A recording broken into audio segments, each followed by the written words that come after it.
Hello and welcome. I'm going to show you how I paint some lovely roses from my garden. These are from my garden. This was recorded live. It's one of my many live recordings. I usually go live a couple of times a week.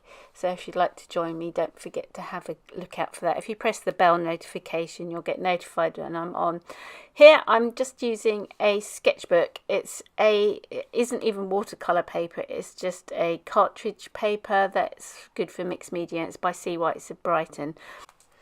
I had some really lovely clean water for this. I often forget to change my water when I go live, and I had forgotten on this occasion. So please use clean water if you can. I'm using paints. This is Mission Opera, Bright Opera Pink, and I've got some Rose d'Or, I'm not quite sure how you spell that, which is Daniel Smith as well. And I'm also using Naples Yellow from Daniel Smith. So this is just my normal little sketchbook. I just do like loosen up and just have fun of a morning sometimes, because I do like to paint every day, and this is part of my painting. So if you like this, give me a thumbs up and subscribe if you haven't already.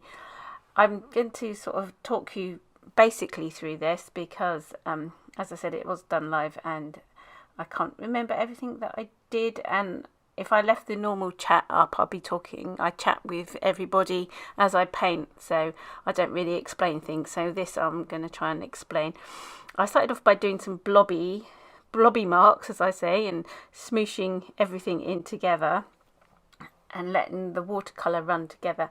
It's weird when you're not using watercolour paper. The paint reacts differently, so you have to be careful of that and mindful. I just sort of, you saw me adding a bit of bleach, diluted bleach in there, because I started off being a bit tight and I like to loosen up a bit. Here, that's my favourite thing. Let it all smoosh in together. I love painting flowers from my garden, and roses are my nemesis. I always have trouble painting them, I think, anyway. So I just sort of started off with a basic rose shape and then added the little lines in the middle. You saw me using the very tip of my brush to create the centre. Now I'm coming in with some darker pinks, and you see me use lots of different colours. My palette does look a bit higgledy-piggledy. I use colours from all different things, so I just love colour. There's so many out there, you can't just have a few on your palette. I mean, go and indulge yourself. Here I'm painting the stem. I think I just used like a green gold colour, and if you mix it with a bit of the pink that you're using, it will knock it back a bit so it doesn't look so garish. And then I just start painting some really basic leaf shapes. Just watch how I paint the leaves. I just use one sort of brush stroke and then come in and add some little details to it.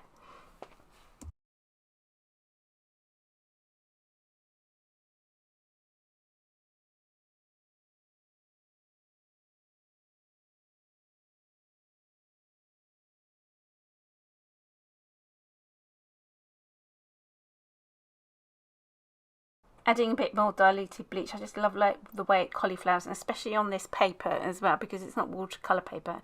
It does, again, I'm going to say it reacts totally different to watercolour paper when you're painting. So, and then I just blocked it out, and then you get some lovely highlights and things happening. I love it.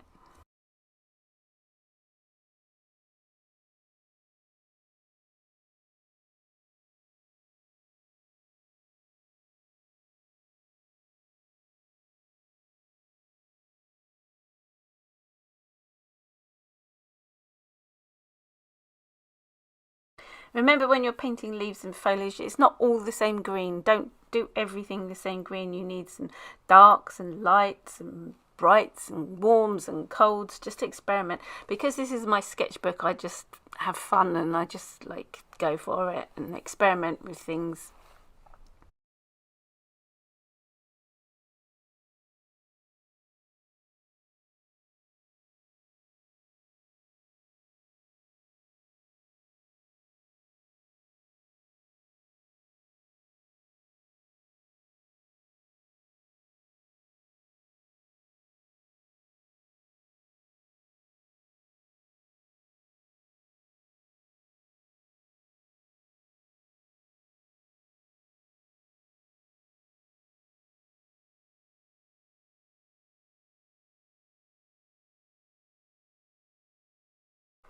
Also, a thing to remember when you're painting roses, they have a very distinct leaf shape or leaf formation. They're usually like they have one opposite each other and one at the top. So go and look at roses, go and study them, go and look how the leaves are, and then I'm not painting like a botanical study here, I'm just capturing the essence of a flower, but you need to have the basic shape, the basic leaf formation for people to understand what exactly you're painting, because you can paint a rose and pick out some of the qualities of the rose and it can be really abstract and people will know it's a rose. So that's something to keep in mind. Go and look and study your subject well.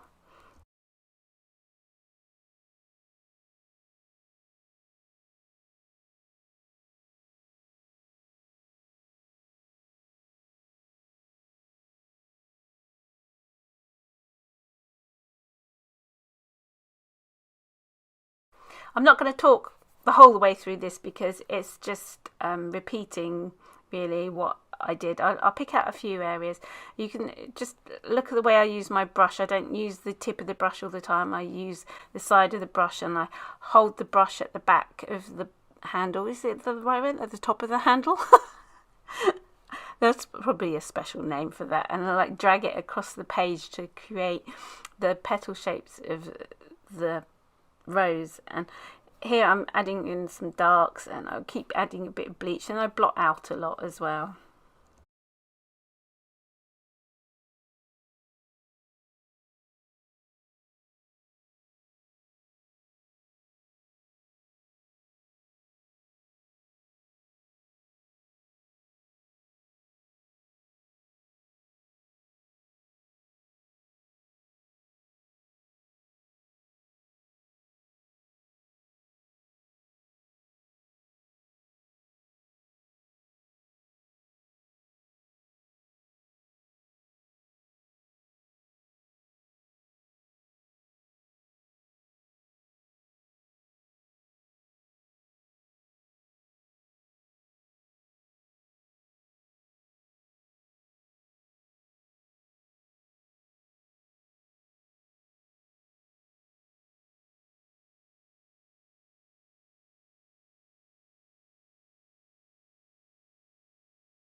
When I'm painting in my sketchbook, I sort of forget there's the centre spine of the book. I just forget it's there. I pretend it's not there. So you see me like painting it as it's one big whole spread page.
attempting to paint a bigger rose here, sort of face on, but it didn't really work, so no, I don't really care, because this is my sketchbook where I'm allowed to make mistakes, and I'm not being precious about it. I'm just having fun and enjoying the moment of painting and chatting along with everybody, and it's fun. But this rose definitely didn't turn out too well, but I covered it up, as you will see.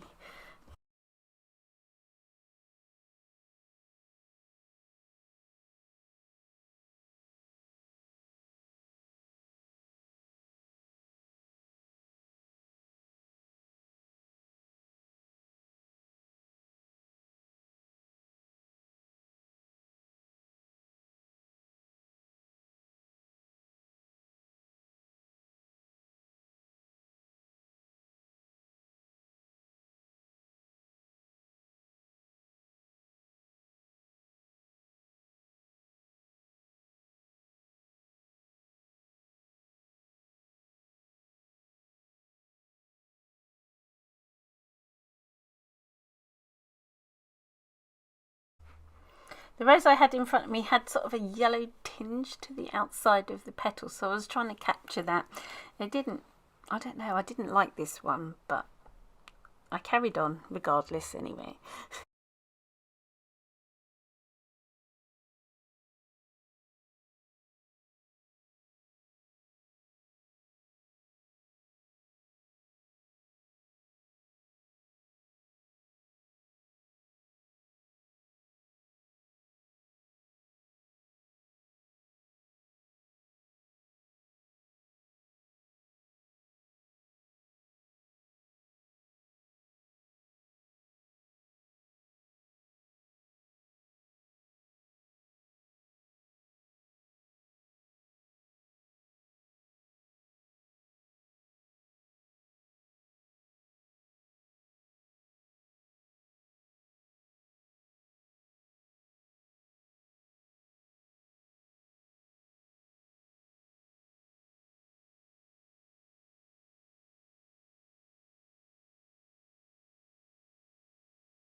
To draw your eye away from that big rose that's staring at you, I decided to add some buds and a bit more foliage around here and a couple more roses.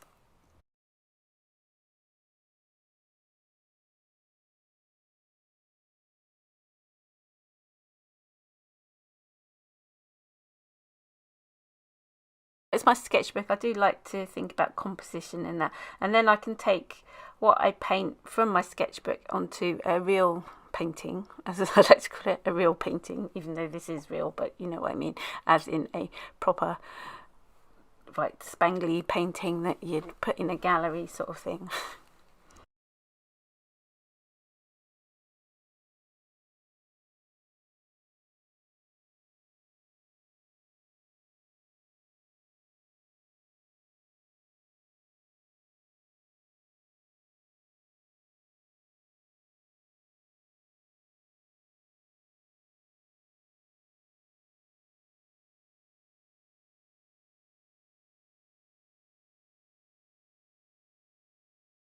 I do have fun doing my live chats of a morning, live videos, so please see if you can come and join me. Normally it's 7:30 a.m. GMT.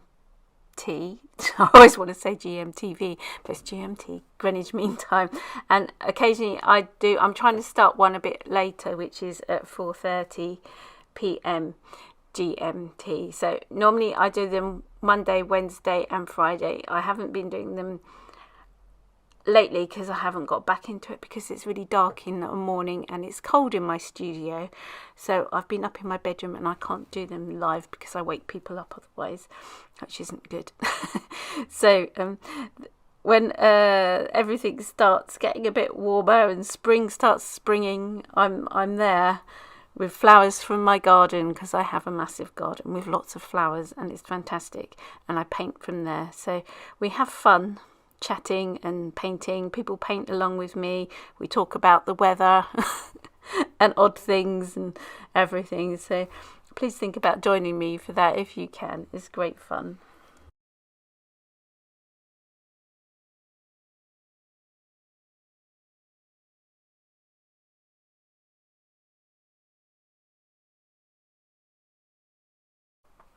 Also, something that I've started this year, which is going so well, I'm really pleased and happy with what's happening there.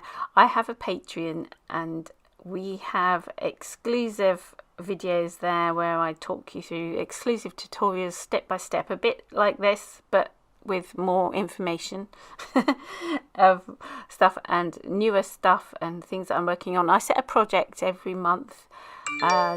Sorry about that. January was, what was January? We're still in January whilst I'm videoing this, but January was like textural spring flowers, and I've done some lovely teasels and things. So yeah, and next February's project is actually textural landscapes, which I love doing. It's another thing. So I set a project each month, and we have you can see behind the scenes, and I do little videos for everybody and lots of pictures and things. So think about joining that. It's cheap, and you get loads of classes. You get all my old classes I've ever done as well, so that's a Brucey bonus.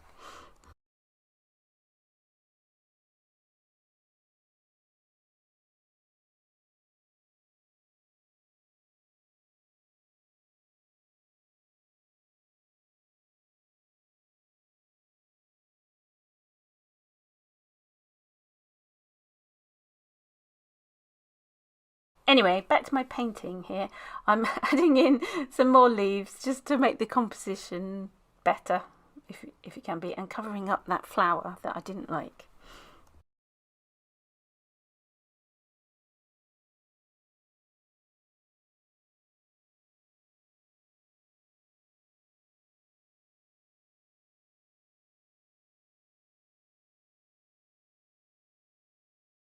Here I'm just adding a few little dark greens in just to add a bit more depth to the composition, and I think I'm done. I think this is quite nice. I really love the buds down in the left hand corner. They're really nice. It sort of takes your eye away from that big pink splodge, as I call it, of a rose that didn't. The rest are like buds, but I was quite happy with it, and I thought they were quite pretty. I've advanced on my rose painting. Before, I just couldn't paint roses to save my life. Anyway, please give me a thumbs up if you like this, and subscribe if you haven't already. Thank you so much for joining me, and I really hope you enjoyed this. See you soon. Bye.